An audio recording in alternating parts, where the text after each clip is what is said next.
चलो अब जो नेक्स्ट चैप्टर हम लोग स्टार्ट कर रहे हैं, चैप्टर नंबर 7 है रिडेम्पशन ऑफ प्रेफरेंस शेयर्स। ठीक है। अब ये चैप्टर है ना, पहले क्या ये फाउंडेशन लेवल पे होता था, इसको लेटर ऑन शिफ्ट करके इंटर पे डाल दिया रिडेम्पशन ऑफ प्रेफरेंस शेयर्स। ठीक है। तो आप लोगों ने एक 12th में एक चैप्टर था रिडेम्पशन ऑफ डिबेंचर्स, शायद जब तुम थे तब तो कट गया था वो चैप्टर रिडेम्पशन ऑफ डिबेंचर। ठीक है ना। रिडेम्पशन ऑफ प्रेफरेंस शेयर और इसके बाद हम जो चैप्टर पढ़ेंगे रिडेम्पशन ऑफ डिबेंचर्स, ये लोग दोनों लगभग मिलते जुलते चैप्टर है। ठीक है ना। अब redemption, what is word redemption?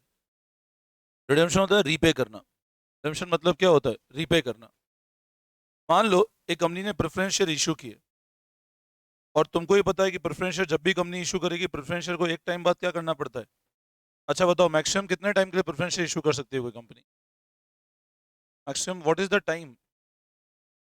बस नहीं, मैक्सिमम 20 साल के लिए कंपनी प्रेफरेंस शेयर इशू कर सकती है। ठीक है ना। Company can issue preference share maximum of 20 years. ठीक है। तो 20 साल के लिए मैक्सिमम प्रेफरेंस शेयर इशू कर सकती है, जिसके बाद कंपनी को उसको रिडीम करना पड़ेगा। ठीक है। अब प्रेफरेंस शेयर का रिडेम्पशन होता कैसे, क्या ऐसे कंपनी के प्रोविजन है? तो देखो, तुम एक चीज समझना।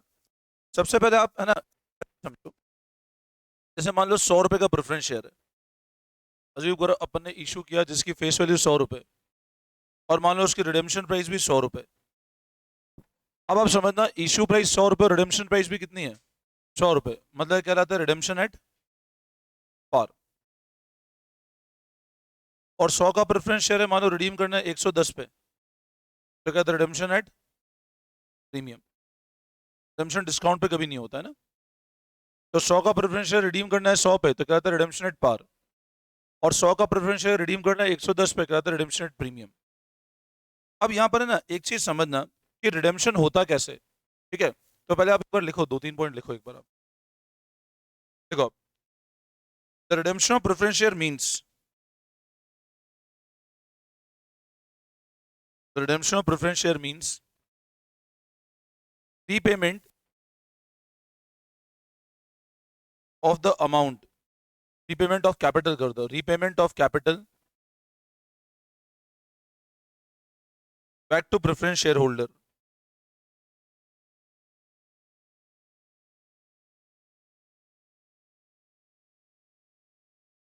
Repayment of capital back to preference shareholder.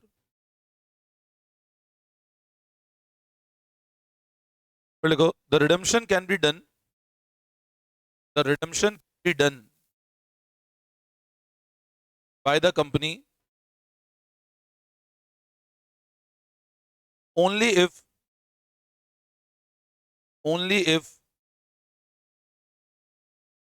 it is authorized by articles,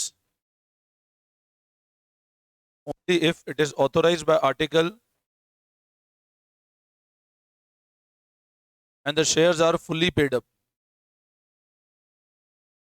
and the shares are fully paid up. अब ये एक इंपॉर्टेंट बोनस के लिए भी यही बताया था मैंने आपको कि शेयर्स क्या होने चाहिए? फुली पेड अप होने चाहिए।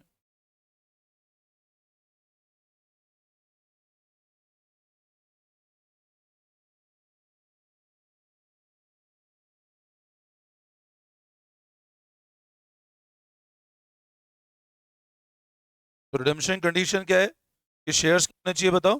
फुली पेड अप होने चाहिए। अब लिखो नेक्स्ट लाइन में, ऐसे लिखो, इंपॉर्टेंट एस्पेक्ट,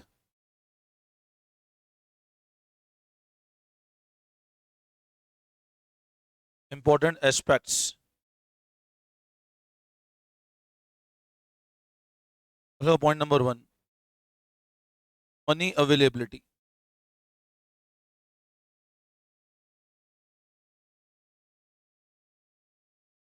अब पैसा देने के लिए आपके पास सबसे पहले पैसा होना तो चाहिए देने के लिए। पैसा होगा तो पैसा दोगे। पैसा आएगा कहाँ कहाँ से? या तो आपका एग्जिस्टिंग बैंक बैलेंस हो, या तो एग्जिस्टिंग बैंक बैलेंस से यूज करो आप पैसा, और कोई इन्वेस्टमेंट सेल करो, कोई इन्वेस्टमेंट सेल करो, क्या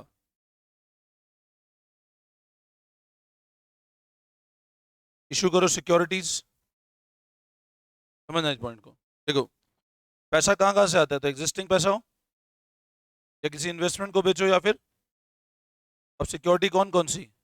शेयर्स, कॉमा डिबेंचर्स, एटसेट्रा कर दो। शेयर्स और डिबेंचर्स। सेकंड मतलब इसमें क्या क्या चेक करना पड़ेगा, सेकंड पॉइंट लिखो। हाँ, कर सकते हैं, शेयर्स में दोनों आ गए, इक्विटी प्रेफरेंस। अब है ना, यहाँ पे एक पॉइंट समझो, पहला एस्पेक्ट तो है कि आप पैसा चेक करो कितना है। दूसरा जो एस्पेक्ट है वो है कि जैसे मान लो 100 रुपए का शेयर है और अपन रिडीम 100 पे ही कर रहे हैं, तो रिडेम्पशन एट पार है। बट मान लो 100 का शेयर है जिसको रिडीम मान लो आप 110 पे कर रहे हो, तो क्या होता है, रिडेम्पशन प्रीमियम। अब पॉइंट ये आता है कि ये जो प्रीमियम का पैसा है ये आएगा कहाँ से। कि 100 का शेयर है, अपन रिडीम कितने पे कर रहे हैं, 110 पे, तो जो प्रीमियम के 10 रुपए वो कहाँ से आएंगे। जो अपना प्रीमियम है 10 रुपए का, वो कहाँ से आएगा। तो उसको लेके पॉइंट लिखो आप। To write off the premium on redemption, और ब्रैकेट में लिखो if redemption at premium.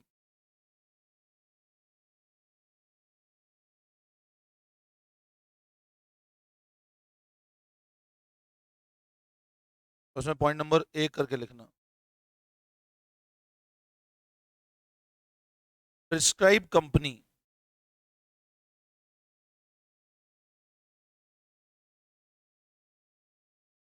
And financial statement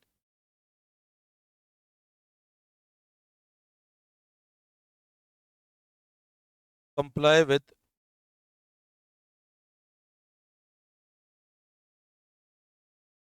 account standard under section 133।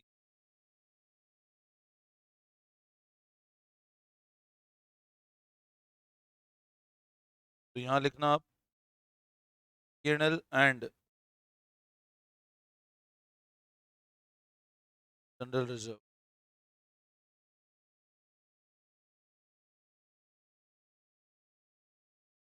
लिखो अदर कंपनीज।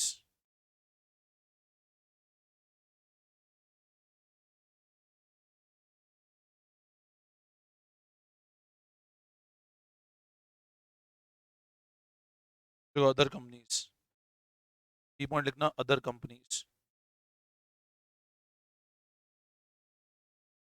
उसमें लिखो सिक्योरिटी प्रीमियम और P&L और general reserve.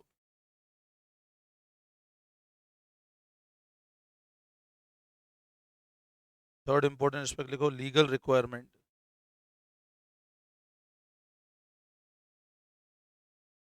Section number 55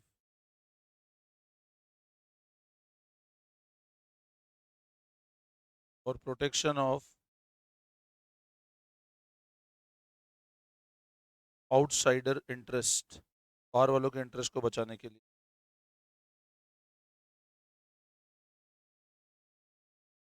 transfer to CRR।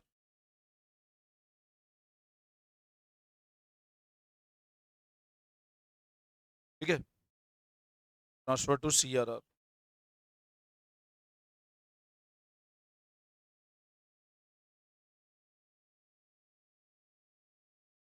अब लिखो methods of redemption. Methods of redemption, out of capital, और एक लिखो out of profit.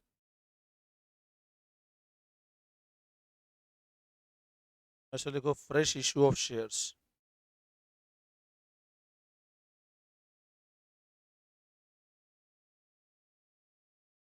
Capitalisation of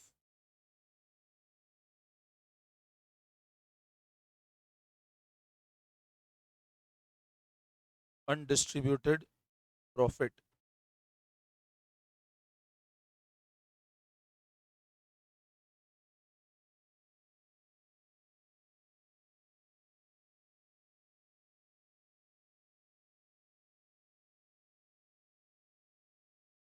transfer to CRR।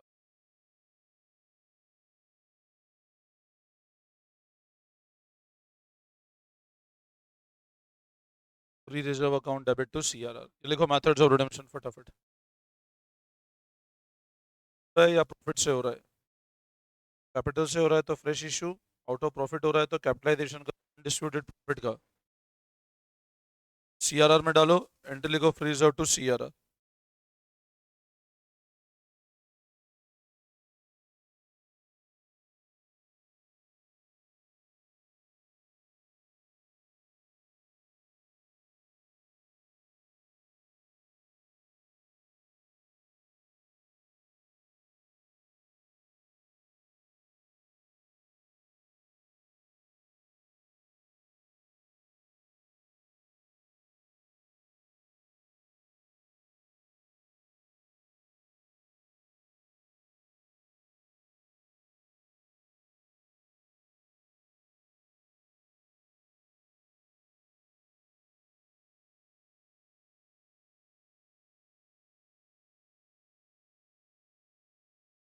देखो फटाफट,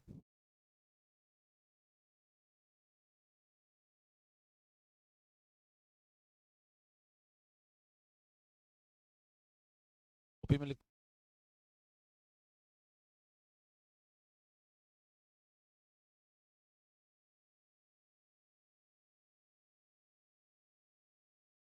लिखो free reserve means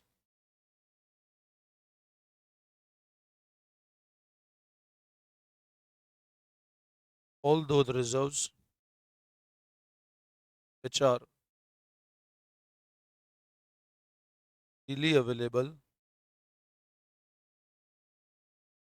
for distribution of dividend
देखो फटाफट,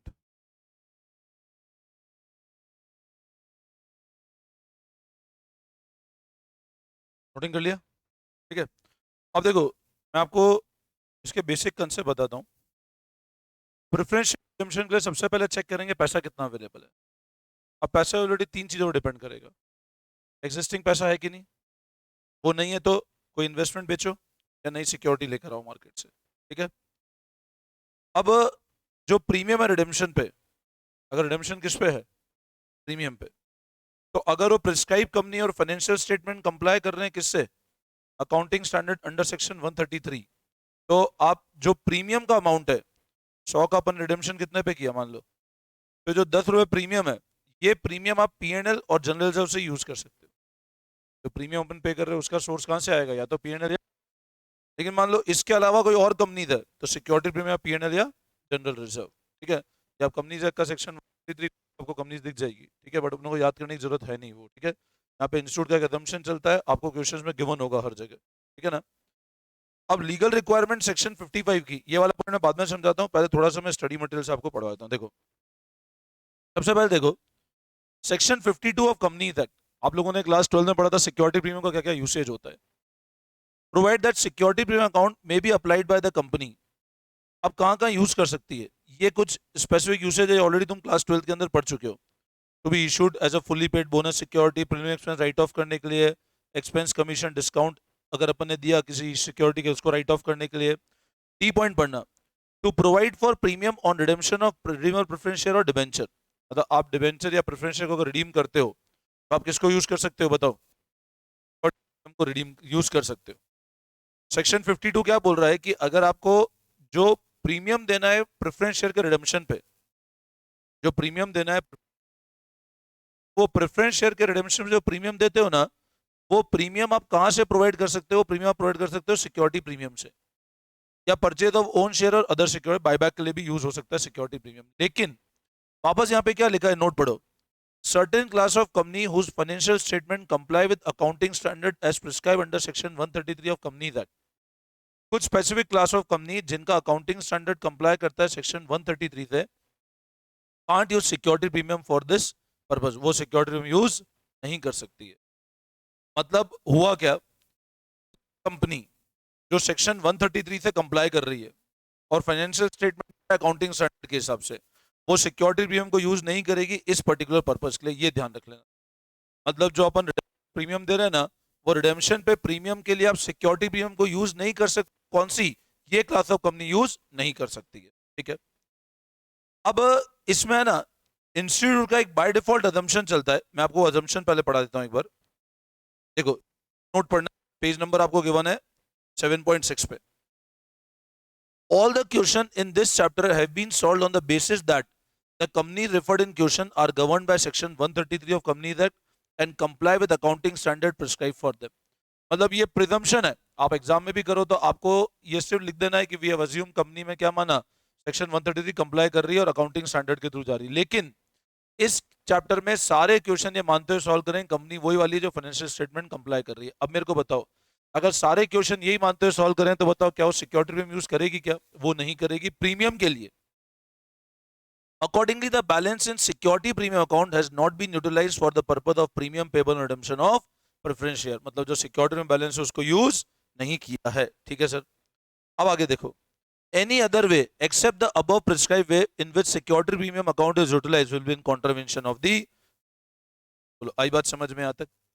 अब ये तो बात हुई जो मैंने आपको फर्स्ट कंसेप्ट बताया, ये वाला कि अपन ने जो राइट ऑफ कैसे करना है प्रीमियम रिडेम्पशन और एग्जिस्टिंग बैंक बैलेंस।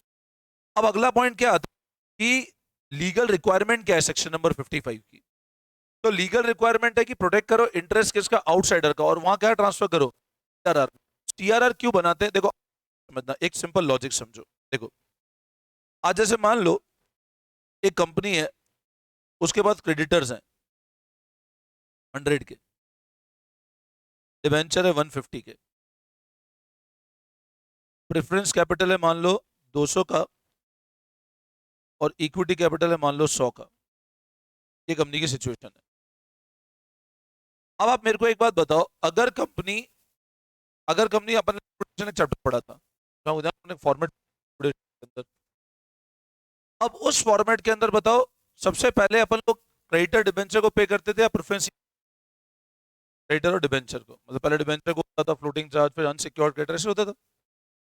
अब रिडेम्पशन के अंदर ये लोग का तो पेमेंट हुआ नहीं, और अब पेमेंट किसको करने चले गए, तो इनका इंटरेस्ट क्लैश होता है। तो सेक्शन नंबर 55 क्या बोलता है कि जब भी आप प्रेफरेंस शेयर को रिडीम करोगे, जब भी आप प्रेफरेंस शेयर को रिडीम करोगे, तो जितना face value of preference share redeem कर रहे हो, वो का वो फेस वैल्यू आप किस में ट्रांसफर करो, सीआरआर में। अब यहां डिपेंड करेगा, देखना इधर रिडेम्पशन का मेथड क्या है, या तो आप उतना को उतना फ्रेश कैपिटल लेकर आ जाओ, या आप रिडेम्पशन कर रहे हो 100, आप वापस मार्केट से नया 100 रेज करो तो उनको तो कोई दिक्कत नहीं होगी। तो इस केस में आपको सीआरआर की जरूरत नहीं पड़ेगी। लेकिन मान लो अगर रिडेम्पशन कहां से कर रहे हो आप, प्रॉफिट में, आप वो प्रॉफिट डिस्ट्रीब्यूट कर रहे हो जो फ्रीली अवेलेबल डिविडेंड के लिए, आपने कहा उस प्रॉफिट से हम एक काम करते हैं, इनको पेमेंट कर देते हैं। पेमेंट तो क्या, प्रोफेशनल बैंक, और पैसा आएगा कहां से, आपने प्रॉफिट को यूज कर लिया। तो कैपिटलाइजेशन ऑफ अनडिस्ट्रीब्यूटेड प्रॉफिट, तो उस केस में क्या करना पड़ेगा अपने को, जो अनडिस्ट्रीब्यूटेड प्रॉफिट है, वो कौन सा प्रॉफिट, जो freely available distribution of dividend के लिए, उसको क्या करना पड़ेगा अपने को, कैपिटलाइज, और कहां ट्रांसफर करना पड़ेगा, उसकी एंट्री क्या करेंगे, फ्री रिजर्व टू सीआरआर। अब क्या होता है इसका मैं लॉजिक समझाने की कोशिश करता हूं। एक एग्जांपल लिखो, देखो जो केस नंबर 1 करके, एक ऐसे बैलेंस शीट बनाओ, assets 30 lakh, share capital 10 lakh, PNL 10 lakh, और क्रेडिटर्स भी 10 लाख, ये भी टोटल 30 लाख, ये भी total 30 lakh.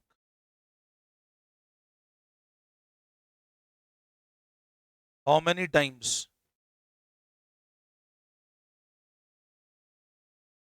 Creditors are secured. तुमको भी लॉजिक समझ आएगा हम सीआरआर में क्यों ट्रांसफर करते हैं, क्रेडिटर कितना सिक्योरिटी। अब सेक्शन 55 जो कंपनी एक्ट का बना है वो मेनली प्रेफरेंस शेयर रिडेम्पशन के लिए, लेकिन आउटसाइडर का इंटरेस्ट प्रोटेक्ट करने के लिए। आप मेरे को इस एग्जांपल में देखकर बताओ, क्या एसेट है, ऐसा कितना प्रॉफिट है जो फ्रीली अवेलेबल है, 10 लाख। अगर मैं क्रेडिटर को पूछूं भैया आपका प्रोटेक्शन क्या है, तो बोलेंगे देखो इतने के एसेट है, कंपनी है 10 लाख को डिविडेंड में दे सकती है, हमको कोई दिक्कत नहीं है, 10 लाख को कितना चाहे यूज कर सकते। तो मान लो अगर कंपनी 10 लाख को डिविडेंड में देगी तो एसेट कितने के बचेंगे कंपनी के पास फिर, 20 लाख। तो क्रेडिटर की सिक्योरिटी कितनी हो गई बताओ, क्रेडिटर कितने टाइम सिक्योर्ड है, क्रेडिटर टाइम सिक्योरिटी तो 20 अपॉन, मतलब 2 गुना सिक्योर्ड है, जितना जितना हमारा कर्जा है उससे 2 गुना कंपनी का एसेट पड़े, ऐसा नो। अब मान लो कंपनी क्या करती है, इस शेयर कैपिटल में से 2 लाख रुपए रिडीम कर देती है। कंपनी क्या करती है, इस शेयर कैपिटल कितना रिडीम कर देती है, 2 लाख। तो आपकी नई बैलेंस शीट कैसे बनेगी, अज्यूम, अभी लिखना नहीं सिर्फ समझ लो, कंपनी रिडीम 2 लाख,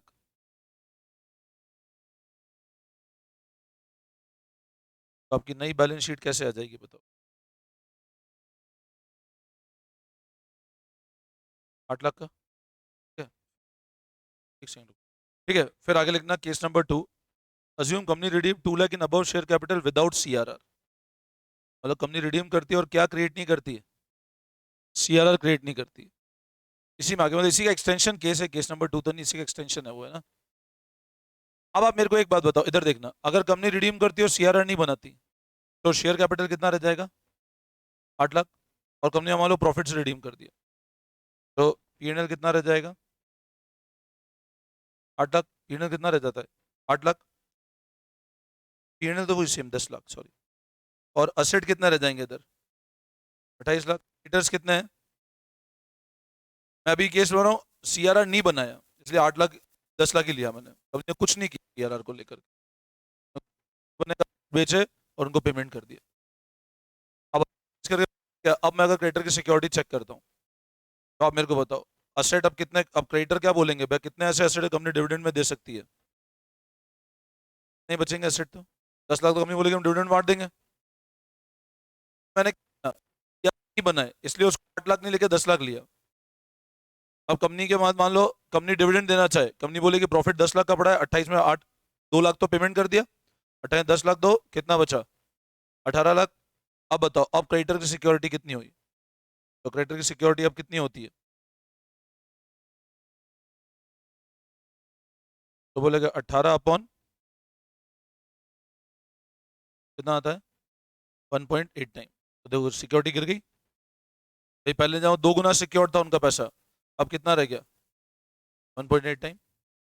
अब मान लो अगर कंपनी रिडीम करती है, now assume that company redeem करती है 2 लाख कैपिटल बाय क्रिएटिंग, और सीआरआर का मैंने कल आपको पर्पस बताया था, अपन ने बोनस इशू पढ़ा था, कहाँ पढ़ा था, बोनस इशू जब भी करती कंपनी सिक्योरिटी प्रीमियम सीआरआर को यूज कर सकती है। सीआरआर बना कहाँ से, यहाँ से बना। तो सीआरआर देखो वापस कन्वर्ट कैपिटल में हो रहा है जाकर के, और कोई यूज नहीं है सीआरआर का, पूरे कंपनीज एक्ट में सीआरआर की यूज है कि आप उसको बोनस में यूज कर सकते हो, तो वापस आप कन्वर्ट कैपिटल में ही कर रहे हो इनडायरेक्टली उसको। अब आप मेरे को एक बात बताओ, अगर कंपनी सीआरआर बना सके तो शेयर कैपिटल वापस कितना रहेगा, वही 8 लाख। अब लेकिन पीएनएल कितना रह जाएगा, 8 लाख। और कंपनी ने इस पीएनएल में से 2 लाख रुपए डाल दिए, कंपनी को प्रॉफिट अवेलेबल है डिविडेंड के लिए 10 लाख रहेगा, वो कितना रहेगा, 8 लाख। और बाकी आपने सीआरआर कितना का बना दिया, 2 लाख, कैपिटल रिडेम्पशन रिजर्व। और यहाँ पे वापस क्रेडिटर्स कितने हैं, और असेट कितने के हो गए बताओ, 8 और 8, अपन ने रिडीम कर दिया तो कितने हुए, लग गए होंगे अपने एसेट पेमेंट पे, यस और नो, यहाँ तक। अब आप मेरे को है ना एक बात बताओ, सुनना ध्यान से। अब अगर मैं इसको ऐसी बात करता हूं कि अब क्रेडिटर की सिक्योरिटी चेक करते हैं हम लोग, अब कंपनी का असेट कितने जो फ्रीली अवेलेबल है, 28 में कंपनी 8 का डिविडेंड भी देगी तो कितने असेट है, और क्रेडिटर्स का ऑब्लिगेशन कितने का है, तो सिक्योरिटी कितने की होगी बताओ, से टूट, तो देखो सीआरआर बनने से क्या हुआ, उसको डिविडेंड देते हो आप। तो जब भी रिडेम्पशन प्रॉफिट से करोगे, ये हमेशा ध्यान रखना, जितना फेस वैल्यू का आपने रिडेम्पशन किया प्रॉफिट से, उतना इक्विवेलेंट क्या बनाना पड़ेगा आपको। और कौन सा प्रॉफिट जो फ्रीली अवेलेबल है, किसके लिए, फॉर डिस्ट्रीब्यूशन ऑफ डिविडेंड। बोलो आई बात समझ में, वापस समझाऊं, एग्जांपल क्लियर है, ठीक है। तो पहला केस क्लियर है कि रिडीम करती है विदाउट सीआरआर, ये नोटिंग कर लो फटाफट।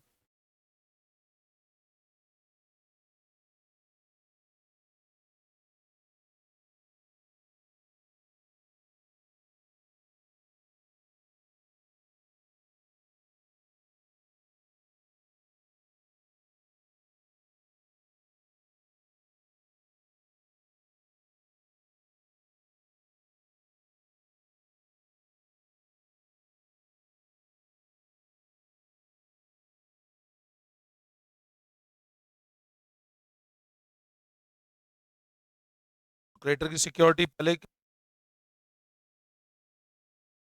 और कंपनी मान लो 2 लाख का कैपिटल रिडीम करती है बाय क्रिएटिंग सीआरआर, तो आप देखो क्रेडिटर की सिक्योरिटी 2 टाइम रही, सेम रही, उनको कोई नुकसान नहीं होगा।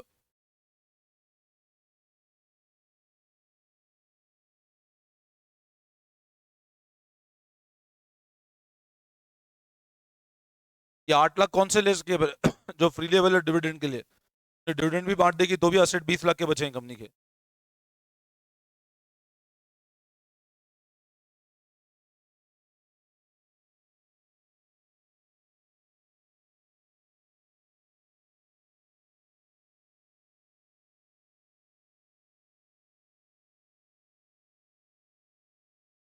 बोलिए, नोट कर लो फटाफट इसको।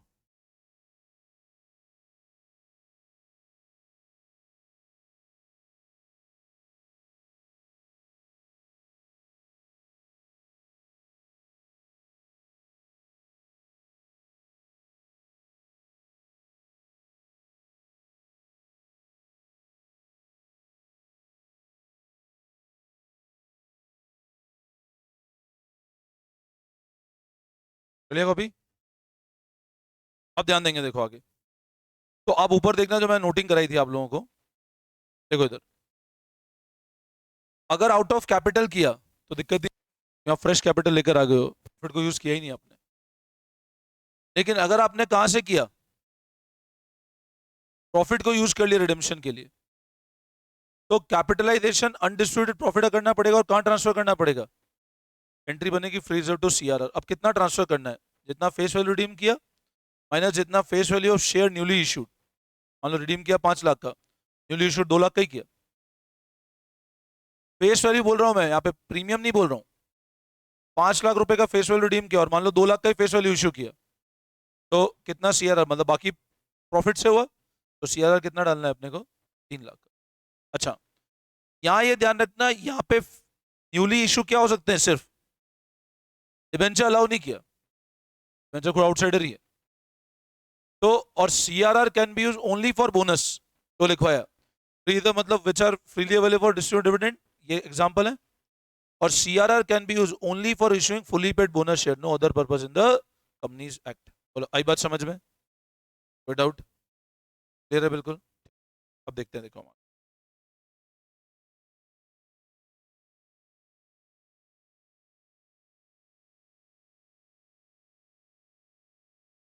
तो अब आप इसको देखो, मेथड ऑफ रिडक्शन, या तो आप कैसे करोगे, फ्रेश इशू, या फिर कैपिटलाइज करो अनडिस्ट्रीब्यूटेड प्रॉफिट को, वही सीआरआर, या दोनों कॉम्बिनेशन।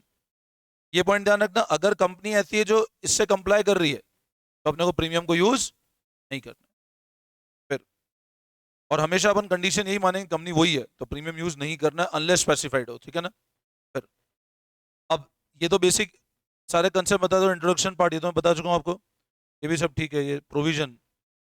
अच्छा, ये मैं तुमको, company limited by share its authorised by article में issue preference share which are liable to within a period 20 years तक हो सकता है मैक्सिमम।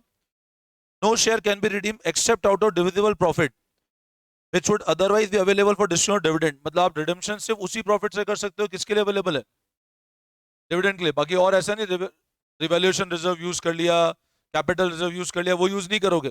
प्रॉफिट वो यूज कर सकते हो जो किसके लिए अवेलेबल है, डिविडेंड के लिए। या फिर out of proceed of fresh issue for the purpose of redemption. No such share can be redeem unless they are fully paid. अगर पार्टली पेड है तो पहले पैसा मंगवाओ, फिर उनको फुली पेड करो, फिर रिडेम्पशन करोगे। In such class of company as may be prescribed and whose financial statement comply with accounting standard prescribed for such class of company under section 133, the premium payable redemption shall provide out of profit of the company before the shares are redeemed. Premium कहाँ से आएगा? Profit से आएगा। फिर provided also that premium if payable redemption of any preference share before the commencement of this act, ये सब तो ठीक है, छोड़ दो इसको। In such case, which are not falling under one another, the premium on redemption shall provide out profit of the company or out of company security premium।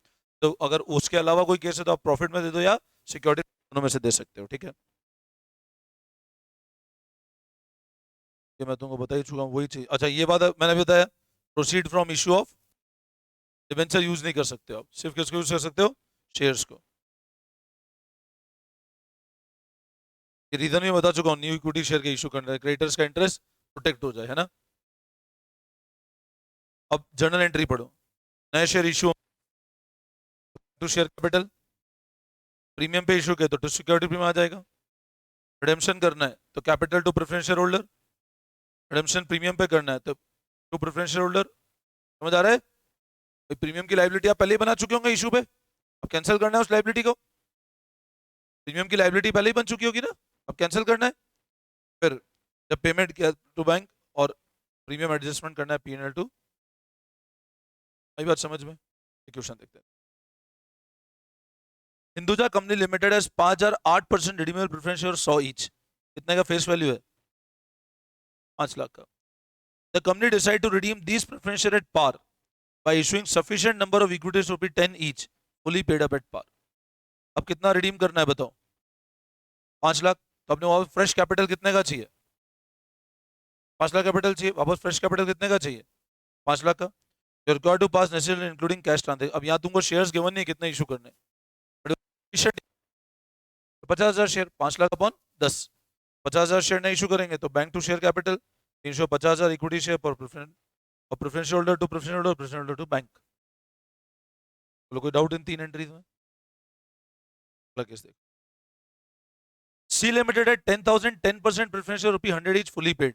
Company decide to redeem these share at par by issue of sufficient number of 10 each at premium of 2। अब तुम समझना, company को redemption कितने का करना है? 10,000 into 100, कितना का रिडेम्पशन करना है कंपनी को? 10 लाख का। अब कंपनी को क्या करना है, तुम यहाँ पे ना बहुत ध्यान से सुनना, आपको इक्विटी गिवन नहीं है।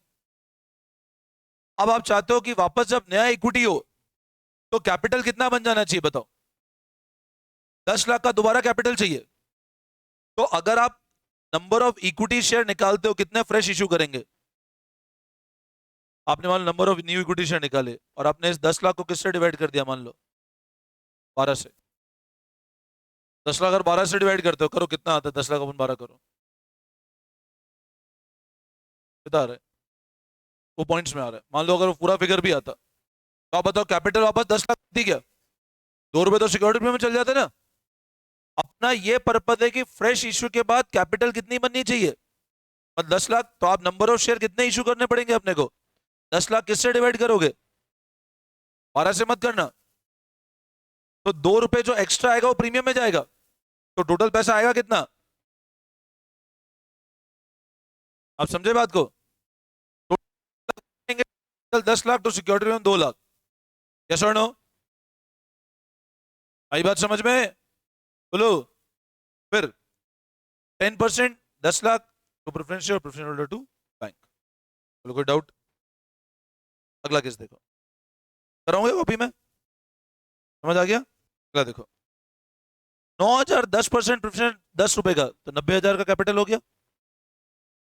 Decide to redeem these preference at par by issue of sufficient number of share 9 each fully paid. अब 90,000 रुपए का कैपिटल रिडीम करना है और एक शेयर क्या रेट पे इशू कर रहे हो? 9 ईच फुली पेड है वो 9 रुपए। तो 90,000 किससे डिवाइड करें? 10 से डिवाइड करें या 9 से कर दूं? कितना कैपिटल चाहिए मेरे को वापस नया? 90 वापस चाहिए। तो 90 कैपिटल वापस कब आएगा? जब 9 से डिवाइड करोगे। आप 10,000 शेयर इशू करोगे, कैसे आएगा? 90,000 डिवाइड बाय, तो नंबर ऑफ शेयर्स कितना आएंगे? Bank to capital share holder और प्रेफरेंस शेयर होल्डर टू। समझ में आया? यहाँ तक कोई कंफ्यूजन?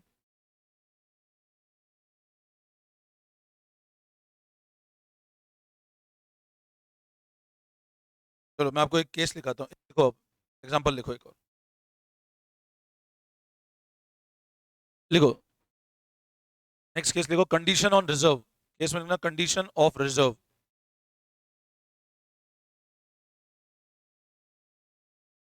देखो preference capital to be redeem,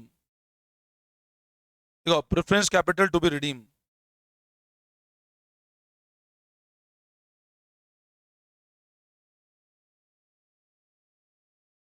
$65,000।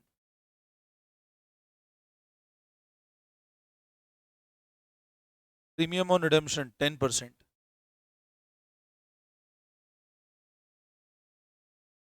Free reserves 48,000। P&L balance to be maintained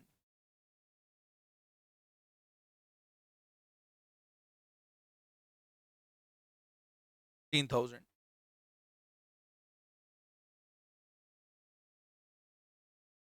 Find equity share to be issued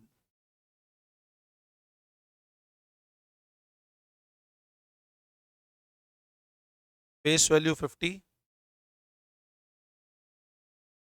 at premium of 13 each।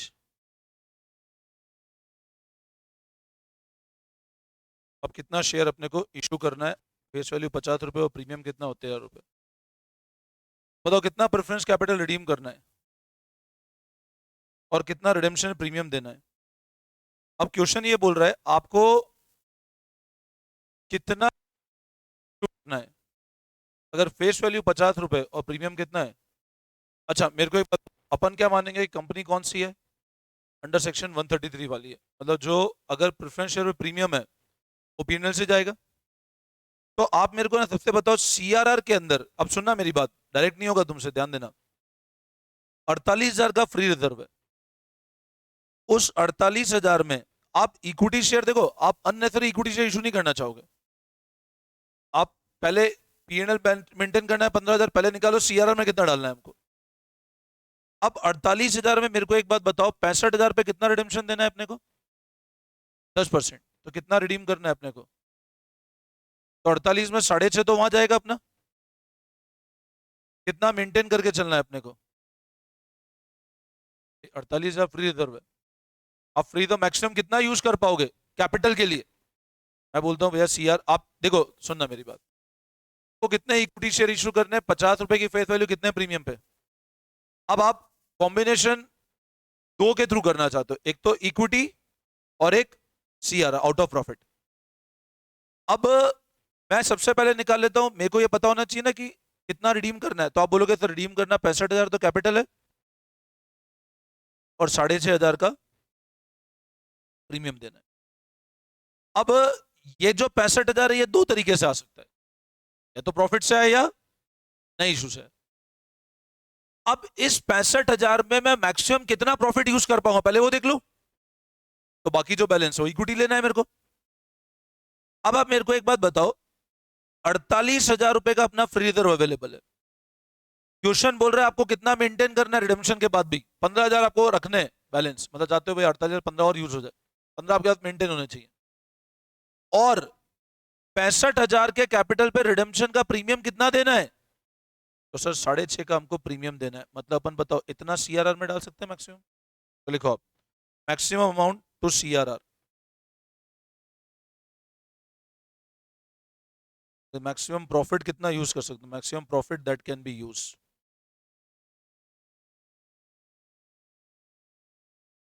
48 minus 15 minus 6.5 कितना आता है?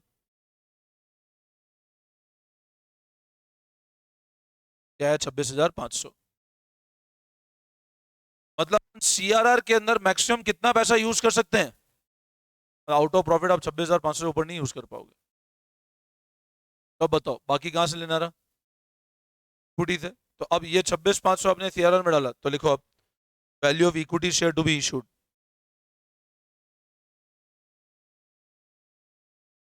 प्रीमियम का पैसा आ गया है, तो 65,000 प्रेफरेंस के माइनस ना इक्विटी इशू करना है, चेक करो 38। मतलब आपको नए इशू पे इतना कैपिटल चाहिएगा, 26,500 तो मैंने सीआरआर में डाला, तो नया इशू पे कैपिटल वापस 38,500 चाहिए, ऐसा नो? तो नंबर ऑफ शेयर्स कितने आते हैं? 38,500 किससे डिवाइड कर दो? 63 से डिवाइड मत कर देना, कैपिटल 38,500 चाहिए वापस नया अपने को।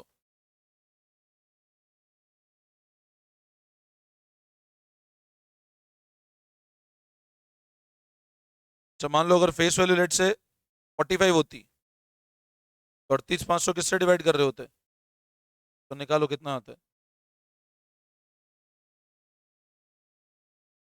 समझ में आ रहा होगा कितना आ रहा है? तो मान लो ऐसा बोलते मल्टीपल ऑफ 10 बोलता, ऐसा बोलता क्वेश्चन कि आपको इशू किस में करना है सिर्फ, तो कितना इशू करते हैं? मल्टीपल 860। बोलता मल्टीपल ऑफ 50 में करना है, तो अगला कौन सा आता? तो 50 का मल्टीपल, तो अगला कौन सा आता? 900। अगर अगला कौन सा आता? और मान लो मल्टीपल ऑफ 100 बोलता, तो कितना आता? 1000 या 900? 100 ही आता ना। 100 का मल्टीपल तो कितना आता? 1000 कैसे आता? ऑप्शन मिलेंगे ना ऐसे केसेस, लोअर पे नहीं जा सकते आप, अपर ही जाना पड़ेगा आपको। लिख दो आप, वैल्यू 45,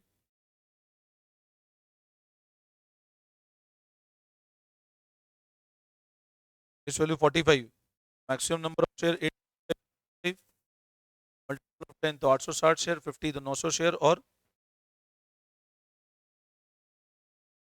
100 तो भी 900 शेयर।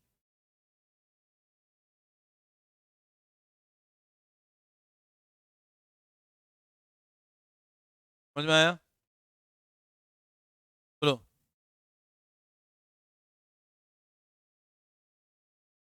अब अगला लिखो case number 2। If condition of bank balance is there,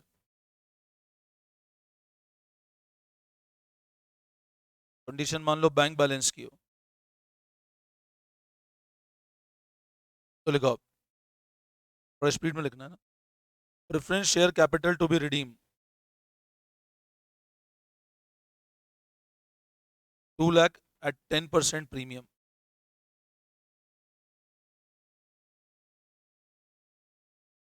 existing bank balance 30,000 रुपए, इन्वेस्टमेंट सोल्ड फॉर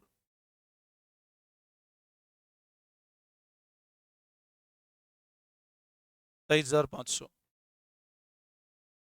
अब minimum bank to be maintain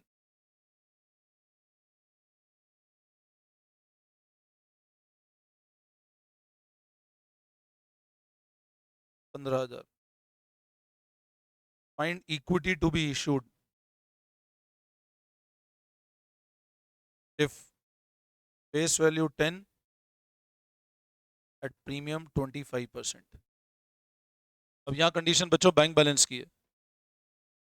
अब यहाँ पता है, थोड़ा ध्यान से समझना मेरी, आप मेरे को है ना, अब यहाँ फ्री तो कंडीशन नहीं है, बैंक बैलेंस कंडीशन है, तो निकालना पड़ेगा कितना पैसा चाहिए हमको। अब आप है ना एक चीज बताओ, अगर मान लो बैंक अकाउंट बना दूं, एग्जिस्टिंग कितना पैसा है मेरे पास में, बताओ एग्जिस्टिंग बैंक बैलेंस की पोजीशन क्या है, कितना है बैंक बैलेंस पोजीशन, कितना मेंटेन करना है मेरे को, तो यहाँ लिख दूं, लिखना कॉपी नहीं, इधर ध्यान दो प्लीज, मैं लिख दूं। अच्छा कितना पेमेंट करना है प्रेफरेंस को, 2 लाख पे कितना प्रीमियम है, यहाँ लिख दूं। इन्वेस्टमेंट कितने से बेचा, इतना पैसा और चाहिए मेरे को, इतना पैसा और, तो 15,000 मेंटेन हो गया ना, तो 2, ये पैसा कहाँ से आएगा, अब इसमें फेस वैल्यू भी हो गया, और इतना पैसा और चाहिए ना मेरे को।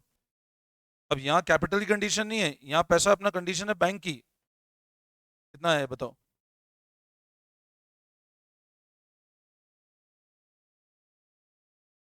आ रही है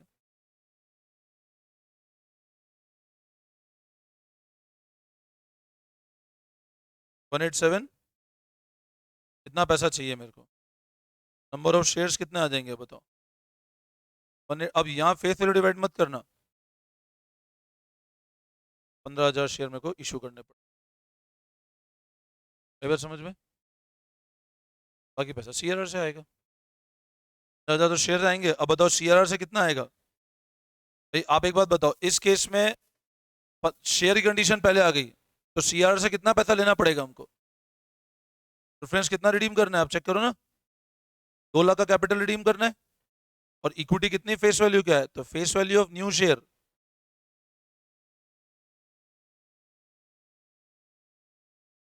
1.5 लाख।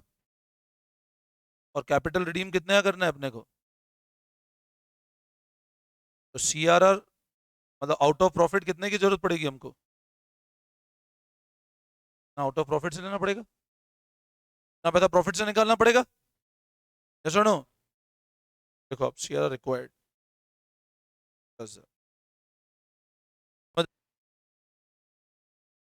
कोई डाउट है?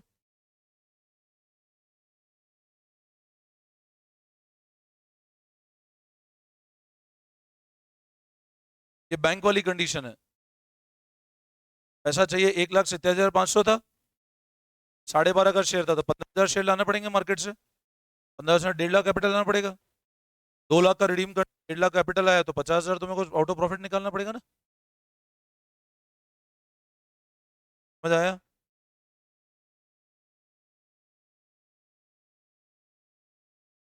बस ये मेजर कंसेप्ट है चैप्टर के। इस पैटर्न पे क्वेश्चन करना। कल कल में चैप्टर हो जाएगा कंप्लीट, है ना?